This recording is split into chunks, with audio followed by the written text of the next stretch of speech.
Hello friends, welcome to my channel. நான் கார்த்திகா.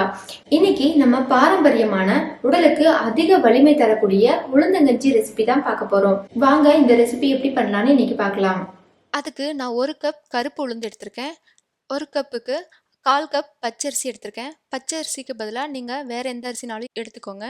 இப்போ உளுந்தை நல்லா வறுத்துடலாம். இப்போ கடாய்க்கு மாற்றிட்டு இதை கைவிடாமல் நல்லா கிளறி விட்டுக்கிட்டே இருங்க. அப்போ தான் ஒன்று போல் வறுபட்டு வரும். இதை நல்லா வாசனை வர வரைக்கும் வறுத்துக்கோங்க. இப்போ நான் வறுத்தாச்சு, ஒரு பிளேட்டுக்கு ட்ரான்ஸ்ஃபர் பண்ணிட்டேன். இதே மாதிரி அரிசியையும் வறுத்துக்கலாம். அரிசி ரொம்ப வறுக்கணும்னு அவசியம் இல்லை, லைட்டாக சூடு ஏறினாலே போதும்.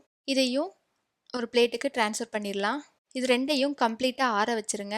ஆறினதுக்கப்புறம் ஒரு மிக்சர் ஜாரில் சேர்த்துக்கிறேன். இதில் வாசனைக்காக 4 ஏலக்காய் இதை சேர்த்துட்டு நல்லா ஃபைன் பவுடராக அரைச்சிட்டு வந்துடுங்க. அரைச்சாச்சு. இதை ஒரு ஜல்லடை வச்சு நல்லா சலிச்சுக்கலாம். அப்போ தான் நம்மளுக்கு நல்லா ஃபைன் பவுடராக கிடைக்கும். இப்போ சலிச்சதை ஒரு ஏர்டைட் கண்டெய்னரில் ஸ்டோர் பண்ணி வச்சுக்கோங்க. இந்த மாவில் நம்ம உளுந்தங்களி கூட செய்யலாம். நம்மளுக்கு எப்போ வேணுமோ அப்போ யூஸ் பண்ணிக்கலாம் இந்த மாவை. இந்த மாவுலேருந்து 2 டேபிள் ஸ்பூன் இன்னைக்கு நான் எடுத்திருக்கேன். இது 2 பேர் சாப்பிட்றதுக்கு கரெக்டாக இருக்கும். 1 டேபிள் ஸ்பூன் மாவுக்கு 200 ml தண்ணி ஊற்றிக்கிறேன். இப்போ 2 டேபிள் ஸ்பூன் எடுத்துருக்கிறதுனால நான் 400 ml தண்ணி எடுத்திருக்கேன். இதை லம்ப்ஸ் இல்லாமல் நல்லா மிக்ஸ் பண்ணிக்கோங்க. பாருங்கள், இந்த மாதிரி எடுத்துட்டேன். இப்போது ஸ்டவ் ஆன் பண்ணிக்கலாம். இது பண்ணுறதுக்கு அடிகனமான பாத்திரமாக எடுத்துக்கோங்க. அப்போ தான் கீழே பிடிக்காமல் வரும். இதை நல்லா கிளறி விட்டுக்கிட்டே இருங்க, இல்லைன்னா அடியில் போய் செட்டில் ஆயிரும். பாருங்கள், இப்போ நல்லா திக்காயிருச்சு, நல்லா மாவு வெந்துருச்சு.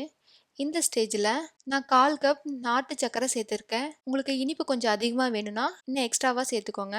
பாருங்கள், இப்போ வெல்லம் மெல்ட் ஆகிருச்சு. வெல்லம் மெல்ட் ஆகி ஒரு கொதி வந்ததும் நான் இதில் 1/4 கப் தேங்காய் பால் எடுத்திருக்கேன்.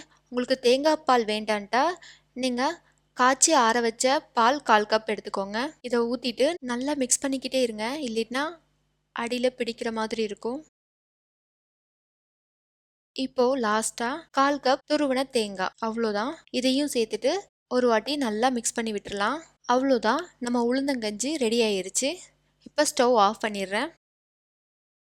இதை சூடாக சர்வ் பண்ணுங்க. இது நீங்கள் பிரேக்ஃபாஸ்ட்டாக கூட எடுத்துக்கலாம், ரொம்ப நல்லது. இது குழந்தைங்கள்லேருந்து பெரியவங்க வர எல்லாருமே சாப்பிட வேண்டிய ஒரு டிஷ். இந்த உளுந்தங்கஞ்சியை நீங்கள் கருப்பு உளுந்தில் செய்யுங்க. அப்போ தான் இதனோட பலன் முழுசாக நம்மளுக்கு கிடைக்கும். நம்ம ஹெல்த்தியான உளுந்தங்கஞ்சி ரெடி ஆயிடுச்சு. நான் இதில் டாப்பிங்காக தேங்காய் பால் சேர்த்துருக்கேன். இந்த ஹெல்த்தியான உளுந்தங்கஞ்சியை நீங்களும் வீட்டில் ட்ரை பண்ணி பாருங்கள். உங்களுக்கு இந்த ரெசிபி பிடிச்சிருந்துச்சுன்னா லைக் பண்ணுங்க, உங்க ஃப்ரெண்ட்ஸ் அண்ட் ஃபேமிலிக்கு ஷேர் பண்ணுங்க. அப்புறம் என் சேனலை சப்ஸ்கிரைப் பண்ணுங்க. தேங்க்யூ ஃபார் வாட்சிங்.